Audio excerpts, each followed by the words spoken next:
Hi, my name is Sheila and I'm a senior at Calabasas High School and I'm taking Senior Project. Senior Project is a course where you do 1 semester of research and 1 semester of a project based on our research. For my project, I'll be cooking different cuisines around the world to answer my main question. What are the key differences in flavors from around the world? Let's find out. For my 5th video on this YouTube channel, I'll be focusing on Korean cuisine. I'll be highlighting different historical and cultural aspects behind the cuisine in this video.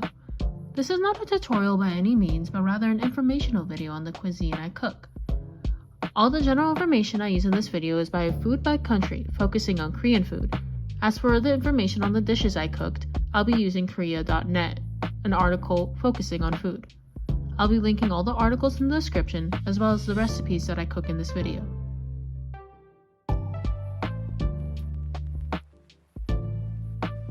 Both North and South Korea make up a peninsula to the utmost east of Asia, to the left of Japan.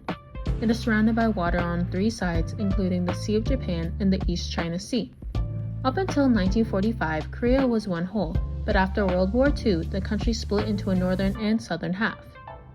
The North is ruled by the Democratic People's Republic of Korea, which is a communist rule, and the South is ruled by the Republic of Korea, which is a democratic rule. North Korea holds all the high elevations while South Korea holds all the plains for agriculture, suitable for rice growing. They grow enough rice to support their entire population.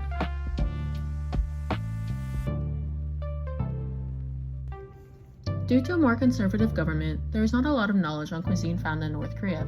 Therefore, all my cuisine knowledge that I have found is primarily focusing on South Korea.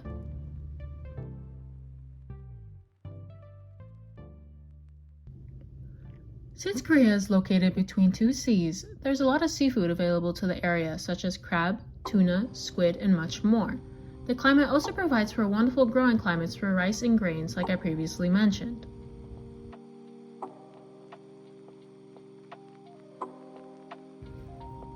Rice growing was introduced to the country around 2000 BC. They grew millet, red beans, soybeans, and other grains. Along the same time, they would be pickling foods such as fish and would be making wine and bean paste. They would also use honey and oil in many of these recipes.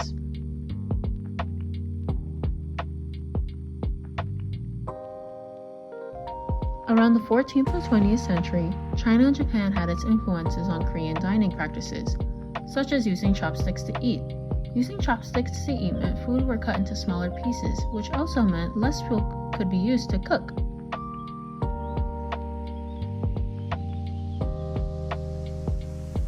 Although Korea never became a heavy tea drinking country, their water was very clean, so they didn't have to boil it to make tea. Koreans, however, did become fond of ginseng drinks, ginger drinks, and alcohol.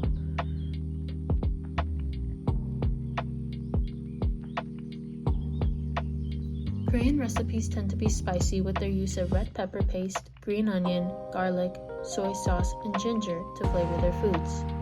If you are eating with a crowd, typically there is a handful of main dishes and plenty of other small side dishes to eat along with it. In contrast to other East Asian countries, Koreans eat a lot of their vegetables uncooked, such as pickles and salads.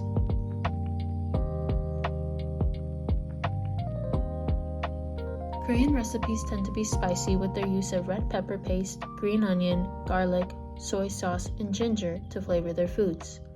If you are eating with a crowd, typically there is a handful of main dishes and plenty of other small side dishes to eat along with it.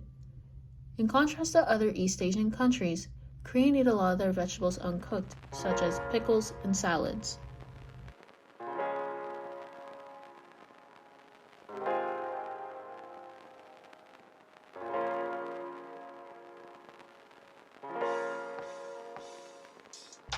Breakfast, lunch, and dinner normally doesn't differ in Korea. Breakfast, lunch, or dinner can be a cold soup, cooked vegetables, a meat dish, noodles, or more. Most dishes are always served with steamed white rice and kimchi. Avoiding conversation during meals is common as they like to focus their attention to meals as it is a very important part of their day.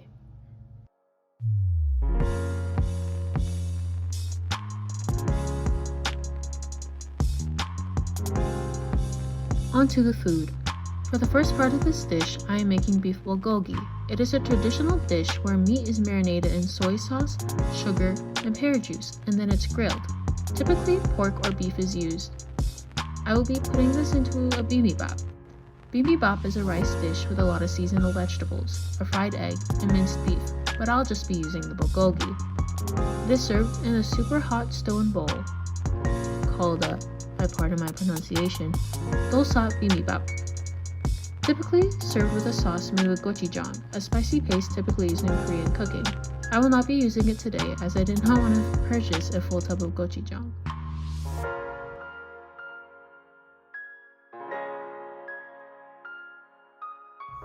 Overall, this has been one of my favorite dishes I've cooked so far. With the balance of the sweet and savory meat with all the cold vegetables, the hot rice, and the fried egg, it paired really well with each other and it was a really yummy dish, and my entire family agreed with me. I will definitely be making this again, and it surprisingly was very easy. It was just cutting the vegetables and prepping them, and that was a little time consuming, but it was worth it in the end.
That is all for this week, and thank you very much for watching.